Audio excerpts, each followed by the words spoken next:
नमस्ते दोस्त, mind Galaxy YouTube channel में आप सभी का स्वागत है। दोस्तों, आज का सब्जेक्ट है इम्प्लिसिट मेमोरी, अंतर्निहित स्मृति। अंतर्निहित स्मृति का मतलब क्या है? इम्प्लिसिट, इसका मतलब ऐसा है, ये मेमोरी एक प्रकार की ऑटोमेटिक मेमोरी है और इसे सजगता जो बोलते हैं, तैयारी जो बोले, कोई अगर हम कुछ बातें हैं उस बारे में अगर रेडी है, तैयार है, या पहले से ही कुछ बातें हमारे सबकॉन्शियस माइंड में या अवचेतन मन में स्टोर्ड है और स्टोर्ड होने के बावजूद वहां पर कोई उससे पहचान या उससे रिलेटेड कुछ बातें हमारे सामने आ जाती है, तो सामने आते ही वो बातें सभी याद हो जाती है, रिकॉल हो जाती है, रिकॉग्नाइज हो जाती है, उसको हम पहचान लेते हैं। ये कहा जाता है कि ये implicit memory is sometimes referred to as a unconscious memory, जैसे कि हमारे अवचेतन मन में कार्य करने वाली एक ये स्मृति है। इसे ऑटोमेटिक मेमोरी इसलिए कहते हैं कि जैसे कि हम आधा मुहावरा है, आधा वर्ड है, और वो आधा वर्ड इसके पहले हमने याद कर चुके हैं और याद किया हुआ वर्ड आधा है तो आधा पूरा तुरंत याद आ जाता है। याद तुरंत याद आने के वजह से ही तो इसको ऑटोमेटिक मेमोरी कहते हैं। इसे पास्ट एक्सपीरियंस जो होता है, वो पास्ट एक्सपीरियंस हमारा रिकॉल हो जाता है और उसको समझने में हमें आसानी हो जाती है।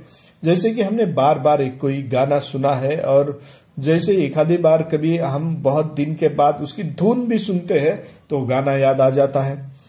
जैसे कि हमारा टाइपराइटर है, टाइपराइटर का जैसे ही हम कीबोर्ड देखते हैं तो कंप्यूटर का टाइपराइटर और उसके दोनों में सिमिलैरिटी होने की वजह से तुरंत वो याद आ जाता है।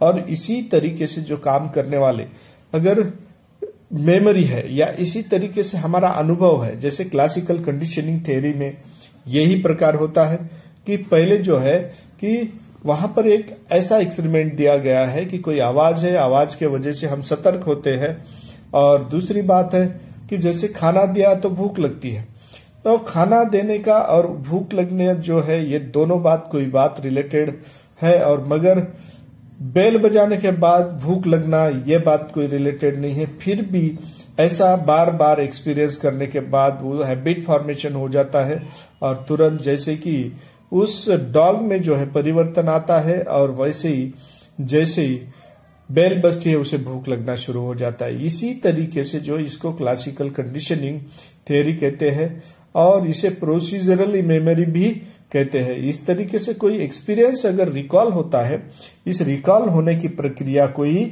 हम एक प्रकार का इम्प्लिसिट मेमोरी कहते हैं। अगर कोई शब्द है और वो कुछ शब्द है, वो शब्द अगर हमारे सामने 0.35 सेकंड अगर रखे जाए और दिखाने के बाद में अगर बाजू कर दिया जाए तो उसके बाद हमें उसे याद आना या रिकॉल करना, पहचानना और बताना मुश्किल हो जाएगा।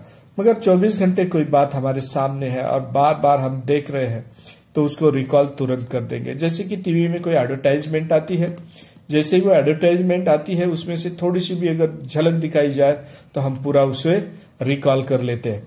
जैसे कि इसी तरीके से अगर कोई हमारे रास्ते में, रोड पे जिस रास्ते से हम जाते हैं, कोई अनाउंसमेंट का या फिर एडवर्टाइजमेंट का अगर बोर्ड लगा हुआ है और उस पर कोई एडवर्टाइजमेंट है, तो हमें ना बताते हुए भी अगर कभी कहीं गए और उससे रिलेटेड कुछ बात आ गई तो वो बोर्ड बार बार हमने देखे हुए रहता है, वो हमारे सबकॉन्शियस या अनकॉन्शियस माइंड में स्टोर रहने की वजह से तुरंत याद आ जाता है और वो उससे जुड़ा हुआ रहता है, एक एक्सपीरियंस के बेस पे जुड़ा हुआ रहता है। इसी को हम इम्प्लिसिट मेमोरी कहते हैं।